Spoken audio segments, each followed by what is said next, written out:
No one could have blamed the Baltimore Orioles for the sense of hopelessness that must have washed over them during the first inning of Monday afternoon's game against the Yankees.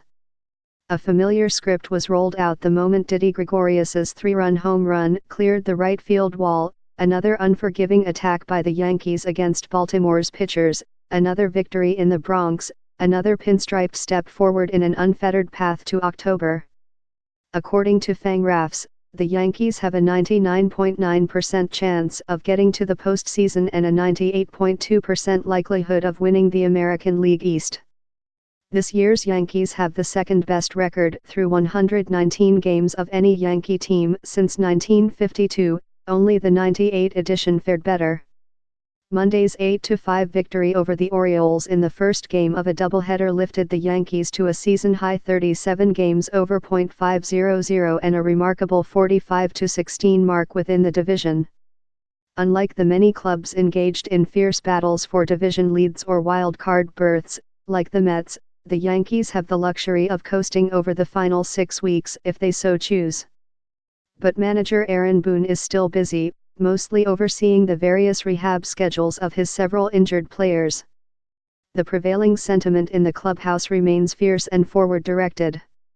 This club hasn't won the division in a number of years. A lot of guys talk about that as motivation, said DJ LeMahieu, referring to the drought that began after the 2012 season.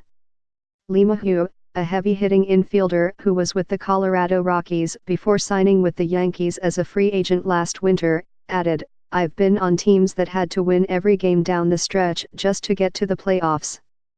It's exhausting. You get there and you have nothing left." James Paxton, who picked up the win in Monday's first game, agreed with the idea that such a successful summer has only sharpened his teammates' focus. "We obviously love our lead, but nothing has changed in here since April or May," Paxton, who was with the Seattle Mariners before the season, said. "Guys are still getting after it night after night." Boone boiled down the sentiment into a simple sentence. "We're chasing greatness," he said of his team, which is on pace for 102 victories, according to Fangraphs. Barring an unforeseen crash, Boone will be able to focus on timing the returns of his most dynamic starting pitcher, Luis Severino, the relief corps' bridge to the ninth inning, Dellin Betances, and one of the lineup's most thunderous long ball threats, Luke Voit. All three had made significant progress in their recoveries before the first pitch on Monday. Severino, who has been on the injured list all season with shoulder and LAT issues, threw 29 pitches in a problem-free bullpen session that included sliders and changeups. Betances, who's been similarly inactive with a strained LAT, threw 20 pitches that put his velocity to the test, 17 fastballs and 3 breaking balls. "I felt fine today, so I was happy with that," Betances said. "This is the first time being hurt in the big leagues. It's been frustrating, but the fun part is about to start, so I'll be back for that." Both pitchers are expected to be at full strength by the end of the month. Boone is hopeful they will return to action in September, when the Yankees will be in the final stages of fine-tuning their playoff roster. They're just as optimistic about Voit, who's been out for 2 weeks with a sports hernia.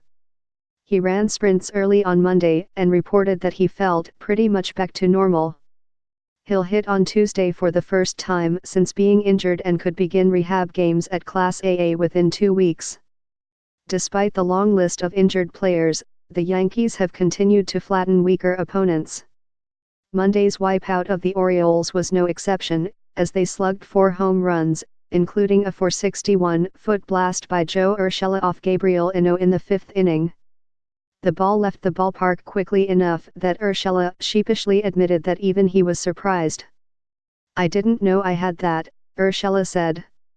Inside the clubhouse, several teammates, including Severino, teased Urshela about his in-game impression of the club's strongmen Aaron Judge and Giancarlo Stanton. "He said, 'Now I have the power,'" Urshela said with a laugh, repeating Severino's words. Urshela was only following the season-long narrative against the Orioles. Not only have the Yankees beaten Baltimore 14 of 16 times, they've hit 56 home runs against them, the most by any team over a single opponent in a single season in Major League history. And the news only gets worse for the hapless Orioles. Including Monday's nightcap at Yankee Stadium, their pitchers still had 3 more games against the Yankees before they could mercifully leave town.